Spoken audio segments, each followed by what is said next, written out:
Pastor Shirley Caesar. Even at this time in my life, in my age, if you want to know the truth, I'd never heard the song. The song itself is so powerful. On Sunday, the world-famous singer who was born and raised in Durham won her 13th Grammy Award. Shirley Caesar's voice has filled stadiums and inspired millions, earning her the title Queen of Gospel. But behind the music lies a quieter story, one marked by deep loss, fractured relationships, and struggles far from the spotlight. How does someone who sang for presidents and kings cope with the silence left behind? Now in her late 80s, Shirley remains a pillar of gospel music, yet her journey reveals a truth many overlook. Success can't shield anyone from grief, loneliness, or the weight of personal battles. The burden of loss. Shirley Caesar's story is one built as much on grief as on glory, a truth that shadows even her most triumphant moments. Despite being hailed as the Queen of Gospel and winning 13 Grammys, Shirley carries a solitude few would expect from someone so celebrated. The weight of losing her entire family, her father when she was just 7, her mother later on, every one of her 12 siblings, and ultimately her beloved husband, has marked her life with profound sorrow. It's a legacy that no award or standing ovation can erase, a burden she has borne in silence behind the scenes. This isn't just about the losses themselves, but how they happened and what they meant to her personally. Shirley's father died suddenly after a harsh punishment, a tragedy she would blame on herself for decades. She watched her mother suffer from debilitating illness, becoming the unwavering caretaker through years of pain. Her siblings, scattered by life's hardships, eventually passed or drifted away until Shirley was the last Caesar standing. The personal toll of these losses forms an undercurrent in every song she sings, a story rarely told but deeply felt. Adding to this heartbreak, Shirley's stepchildren turned against her after her husband's death, embroiling her in bitter legal battles over the legacy she had helped build with love and devotion. The pain of fighting those she cared for most left scars that no choir or congregation could heal. The mansion she shared with Harold Williams, her late husband, fell silent, except for the echoes of memories and accusations. This private war contrasted starkly with the public adoration she continued to receive.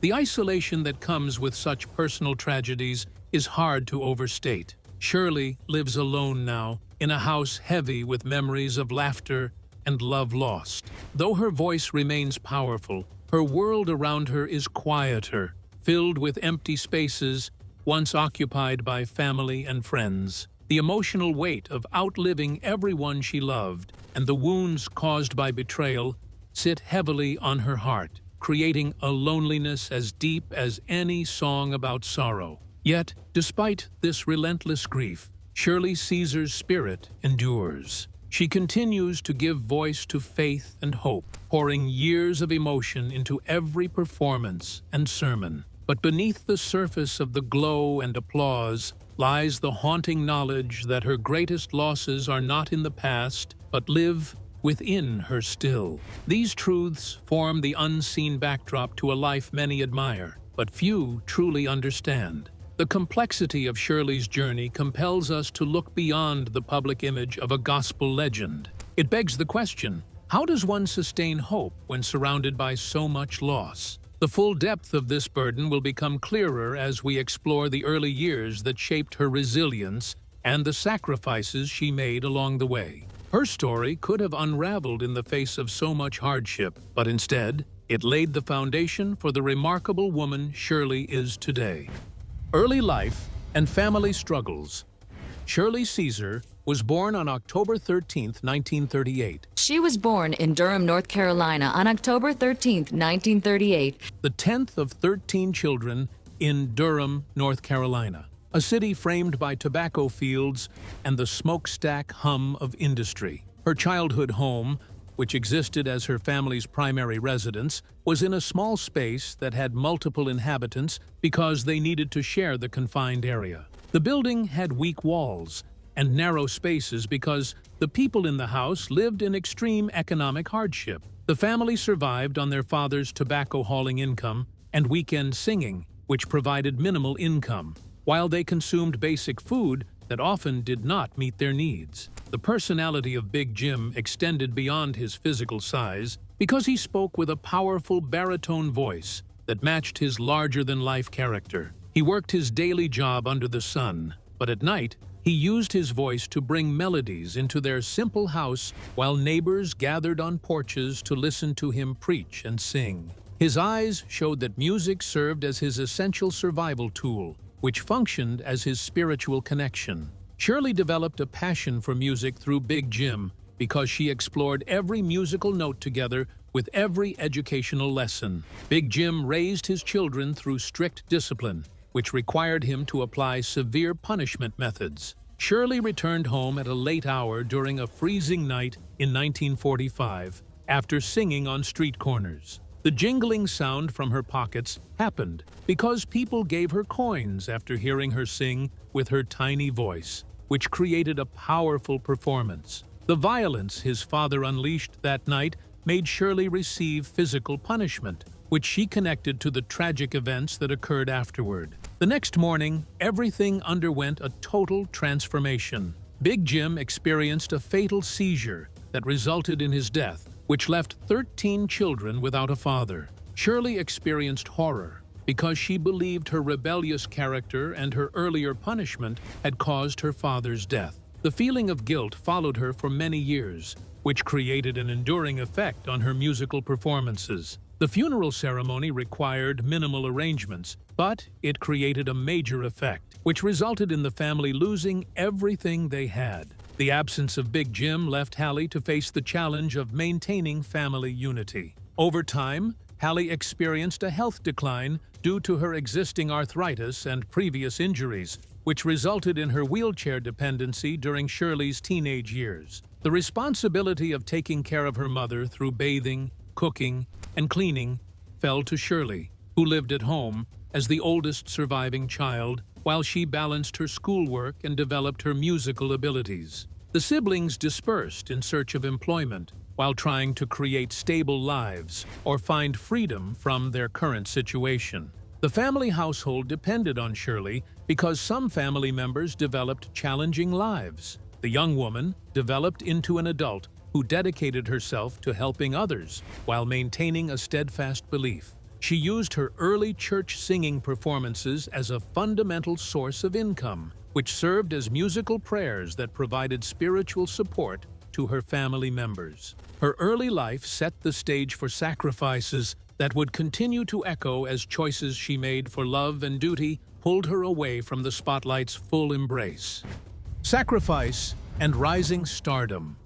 By the late 1950s, Shirley Caesar was stepping into the professional gospel world, earning a place with the renowned gospel group, the Caravans. This was a critical moment, a chance to tour, record, and elevate her voice beyond Durham. Yet, her commitment to her ailing mother remained unyielding. When a tour was offered in 1959, Shirley made the difficult choice to stay behind rather than leave Hallie alone, despite the promoter's frustration and warnings that such an opportunity might not come again. This pattern of sacrifice became a defining theme throughout Shirley's early career. She consistently turned down bigger contracts, including offers from Motown and chances to sing at the Apollo Theater, whenever her mother's condition demanded her presence. She balanced recording sessions and performances with the daily routines of caregiving, often canceling tours or canceling high-profile shows to nurse her mother back to health. Her mother's wheelchair squeaking just off stage became a haunting but constant accompaniment to Shirley's rising stardom.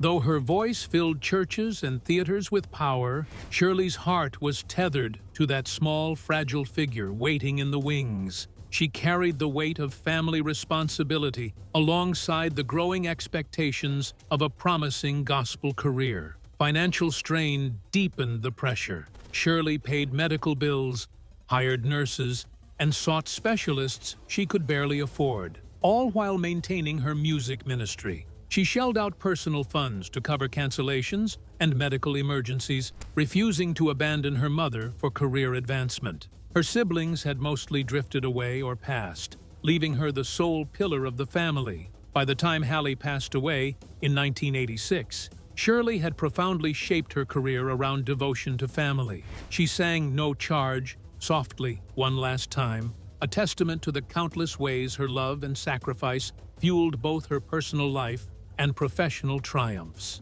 These early struggles laid a foundation of resilience and faith that Shirley would lean on through the challenges still to come, proving that even as the spotlight grows, the heart's burdens often remain unseen. Her journey stands as a powerful reminder that every harmony carries a story, and every light cast by success shadows profound sacrifice. The deep complexities in Shirley Caesar's life invite us to look beyond the glory and into the soul of the woman behind one of gospel music's most enduring voices, as we prepare to explore the love that blossomed late and the battles that tested everything she built. Love and marriage.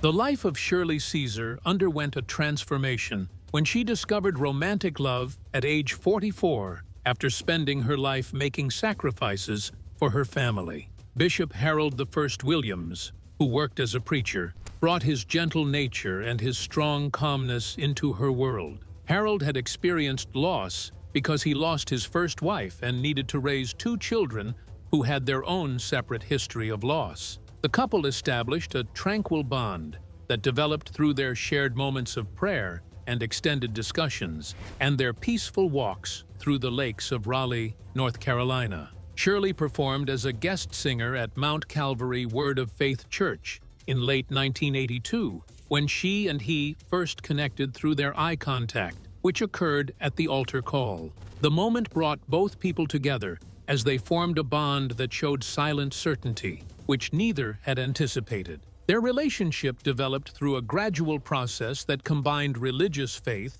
with their mutual appreciation of each other. The couple had a traditional wedding on July 17, 1983, at their intimate ceremony, which demonstrated their genuine relationship. The family and choir assembled at the chapel to witness their joyful celebration of love, which filled the entire room. Shirley wore a white gown that had gold accents, while Harold wore a black suit, and their facial expressions showed their future together. The congregation quickly embraced them as the gospel's first couple, a partnership that blended love and leadership. The couple spent their days together sharing their daily life moments, which included laughing about burnt cornbread and praying together during early morning hours and providing comfort when painful memories became overwhelming. The couple experienced happiness, which contained a hidden desire that both partners needed to fulfill. Shirley discovered her pregnancy in spring 1984. The news brought her a miraculous opportunity because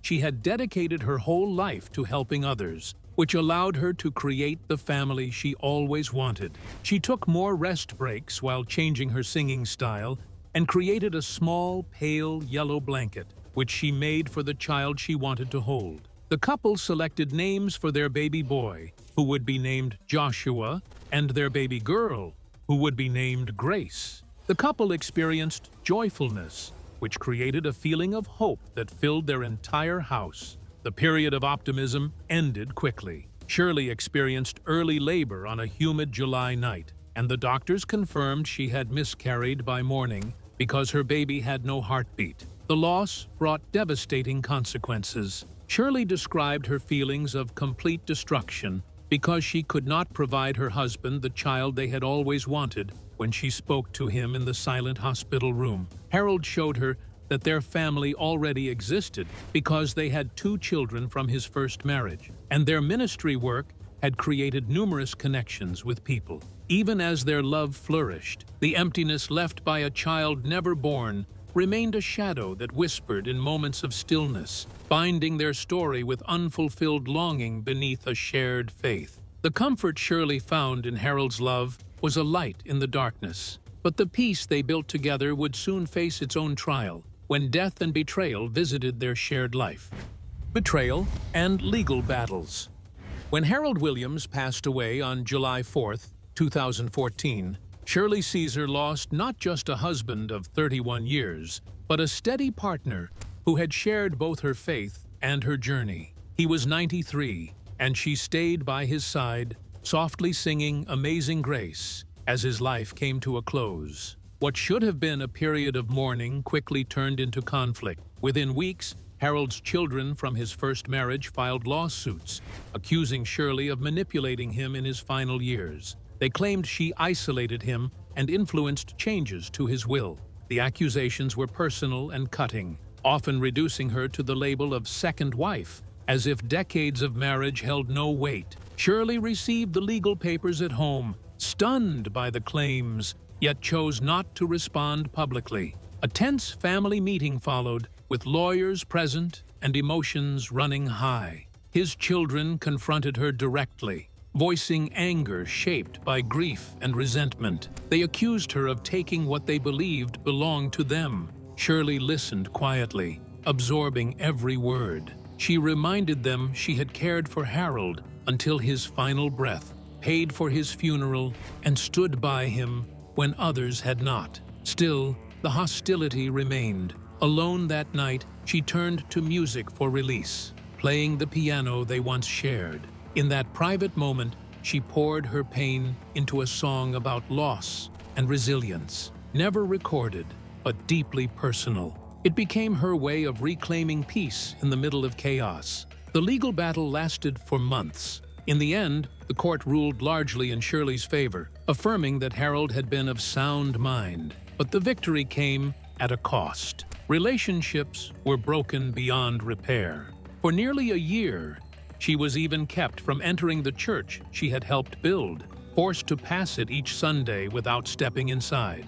Publicly, Shirley remained composed, choosing silence over retaliation. She continued her ministry elsewhere, serving quietly while carrying the weight of betrayal. Support from the community offered comfort, but it could not undo the fracture within the family. In the end, the loss went deeper than legal disputes. It was the loss of trust, of belonging, and of a family she once embraced. Yet through it all, Shirley held on to what mattered most: her faith, her voice, and the quiet strength that no conflict could take from her. The strength and sacrifice that shaped Shirley Caesar's marriage and the bitter battles that followed lead us toward understanding the solitude she faces today and the enduring spirit that keeps her singing. Loneliness and enduring faith. Shirley Caesar now lives in peaceful isolation, which separates her from both active social life and intense public attention, which used to characterize her existence. The widowhood of Harold Williams has left her to maintain their shared residence until her 88th birthday. Award-winning gospel singer Pastor Shirley Caesar celebrated her birthday. The halls that once held laughter now echo with memory. The space provides her comfort because she has lost all 12 of her siblings who died with her, but it also creates a feeling of deep solitude. The relationships with her stepchildren exist in a state of distance, which continues to create problems between them. She built a church with Harold, which still exists, but she seldom goes to visit the place. The memories that exist there carry excessive emotional weight because they connect to both loving relationships and arguments. She chooses to stay away from her previous life because she prefers to handle its responsibilities by remaining silent about it. The woman uses the nighttime period to spend time in a small prayer room, which contains only one lamp and a deteriorated Bible.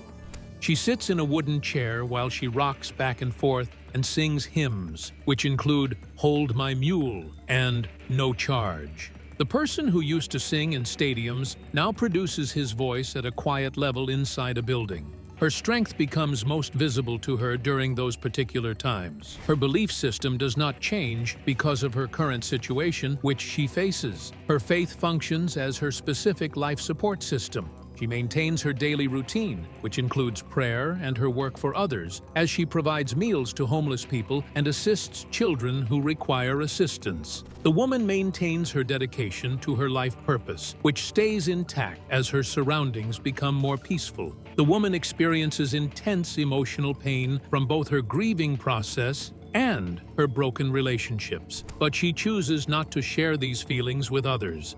She uses her music and her mission work to express her pain because she believes that her singing voice has the power to reach audiences beyond her personal grief. During a 2025 interview, she revealed that her biggest fear involves dying without any company instead of fearing death itself. The statement that she made showed her genuine self because it contained a basic truth about her inner self. People who know her life experience two opposing sides. The woman lives alone despite receiving fame from millions of people. She maintains her religious beliefs through her continuous existence, which demonstrates that her inner power stays intact even when she does not speak. Shirley Caesar's life reveals the price of greatness rarely seen by the world, a journey through loss, love, betrayal, and unwavering faith. Her resilience shows us that even deepest sorrow can coexist with enduring joy and purpose. If her story moved you, please like and subscribe for more powerful stories behind the music and the icons you thought you knew.